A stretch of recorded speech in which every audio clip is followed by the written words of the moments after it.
सर्वांना नमस्कार. तुम्ही सर्व कसे आहात? ठीक आहे मुलांनो, आजच्या विषयावर चर्चा करूया. तुम्ही दररोज शाळेत कसे जाता? तुमच्यापैकी काही जण बस, ऑटो, मोटरसायकल इत्यादींनी जात असतील. आता समजा तुम्ही एका विशिष्ट ठिकाणी नवीन आहात, तर तुम्हाला तुमचा मार्ग कसा सापडेल? बरं, गुगल मॅप्सच्या मदतीने आपल्याला पोहोचण्यासाठी आवश्यक असलेली ठिकाणे आपण सहजपणे शोधू शकतो. इथे तो विषय आहे जो आपल्याला विविध प्रकारचे नकाशे आणि ते कसे वापरले जातात हे सांगेल. तर व्हिडिओ नक्की पहा आणि त्याबद्दल जाणून घ्या. जग पर्वत, टेकड्या, सामुद्रिक किनारे, वाळवंट, जंगले आणि बर्फ इत्यादी प्रदेशांनी वैविध्यपूर्ण आहे.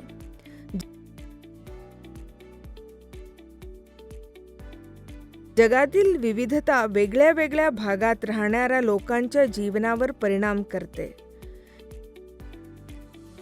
विविध प्रकारचे नकाशे आपल्याला या विभिन्नतेमागील कारणे, अभ्यास आणि समजून घेण्यास मदत करतात आणि भूगोल, हवामान, वनस्पती आणि बरेच काही याबद्दल माहिती प्रदान करतात.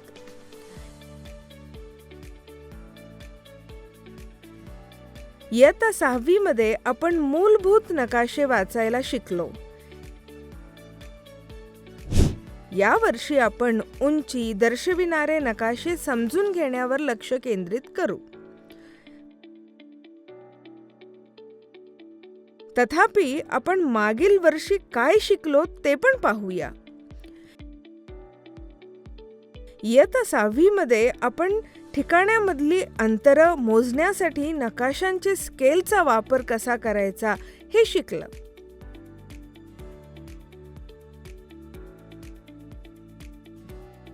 आता तुम्ही ठिकाणांमधील अंतर शोधायचा सराव करू शकता. चला थोडक्यात जाणून घेऊया. चिन्हे, भौतिक नकाशे,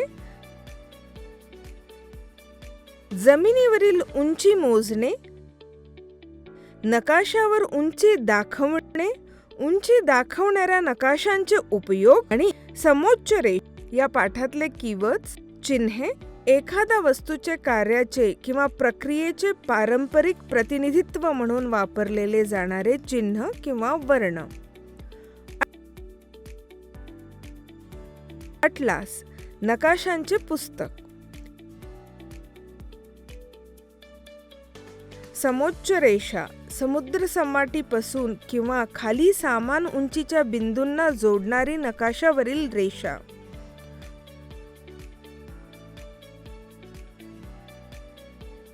भौतिक नकाशे. भौतिक नकाशे नकाशावर दर्शविलेल्या क्षेत्र किंवा प्रदेशात असलेल्या भूरूपांचे दर्शन घडवतात. संकल्पना नकाशा.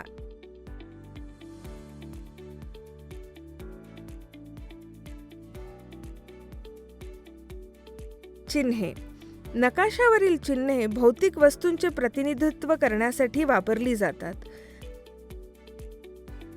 ते ज्याचे प्रतिनिधित्व करतात त्याच्याशी साम्य दाखवण्यासाठी ते काढले जातात. उदाहरणार्थ, त्रिकोण पर्वत दर्शवू शकतो, तर ठिपक्यांचा समूह वाळवंट दर्शवू शकतो.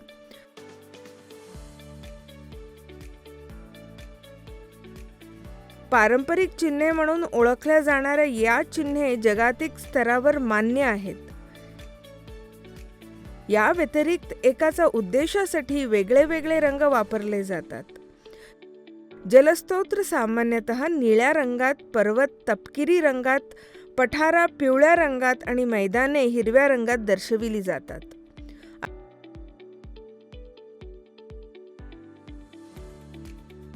अशा प्रकारे सर्व भौतिक वस्तू बिंदू, रेषा किंवा क्षेत्र चिन्हांचा वापर करून नकाशावर दर्शविल्या जातात. भौतिक नकाशे. पृथ्वीची नैसर्गिक वैशिष्ट्ये जसे की पर्वत, पठार, मैदान, नद्या आणि महासागर दर्शविणारे नकाशे भौतिक किंवा आराम नकाशे म्हणतात.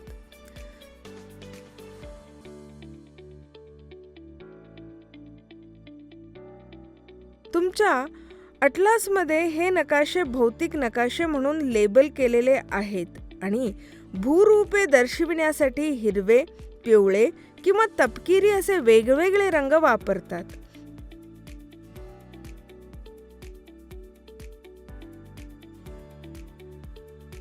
ते वेगवेगळ्या ठिकाणांचे उंचीबद्दल माहिती देखील देतात.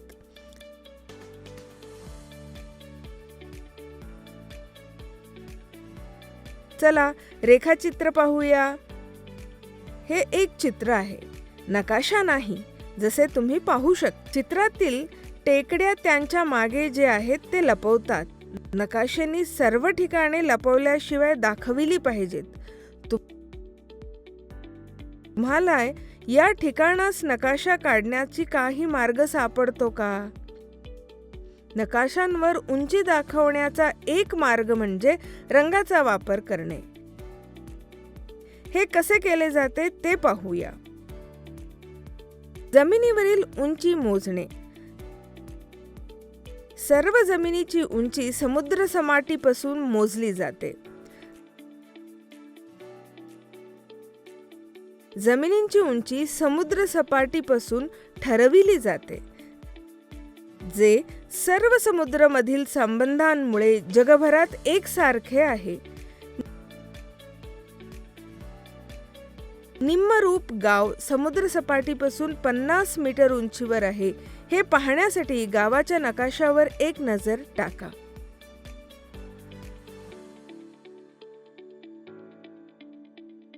नकाशांवर उंची दाखवणे. नकाशा पहा. नकाशा 3 वेगवेगळ्या उंचीचे झोन दाखवतात. 0 ते 50 मीटर, 51 ते 100 मीटर आणि 101 ते 150 मीटर.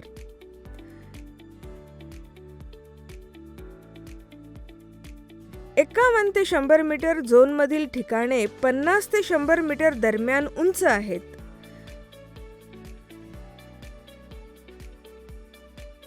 नकाशा वेगवेगळ्या उंचीचे प्रतिनिधित्व करण्यासाठी वेगवेगळ्या रंगाचा वापर करतो. समोच्च रेषा.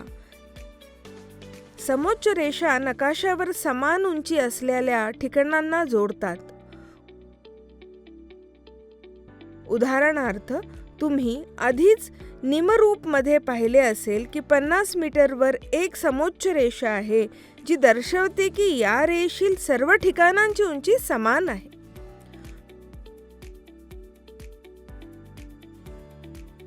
समोच्च रेषाचा आकार भूस्वरूपानुसार वेगळे असतात आणि ते एकमेकांना छेदत नाहीत.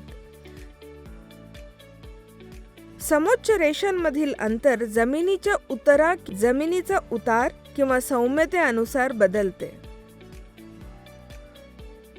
उंची दर्शविणारा नकाशांचा उपयोग. नकाशे भूप्रदेशाबद्दल महत्त्वाचे तपशील देतात, जसे की पर्वत आणि दऱ्या कुठे आहेत. तेलंगणाच्या भौतिक नकाशाकडे पाहताना पूर्वीकडील गोदावरीचे उतार पाहणे सोपे आहे.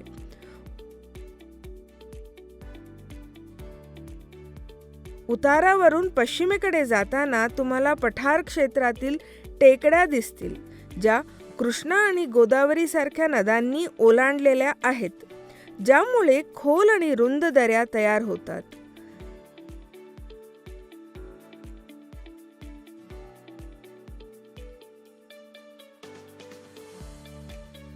रस्ते आणि धरणे बांधण्यासाठी उंचीचे नकाशे महत्त्वाचे आहेत. हे नकाशे डोंगराळ भागात रस्त्यांचे मार्ग आखण्यास मदत करतात. धरणाच्या पाण्याने किती जमीन व्यापली आहे हे देखील ते दर्शवतात. निष्कर्ष. जगाच्या भौतिक आणि सांस्कृतिक पैलूबद्दलच्या आपल्या समजुयातील मदत करून नकाशे भूगोलात महत्त्वाची भूमिका बजावतात. अनेक प्रकारचे नकाशे आपल्याला विविध प्रकार जगाचे दर्शमान आणि आकलन करण्यास अनुमती देतात.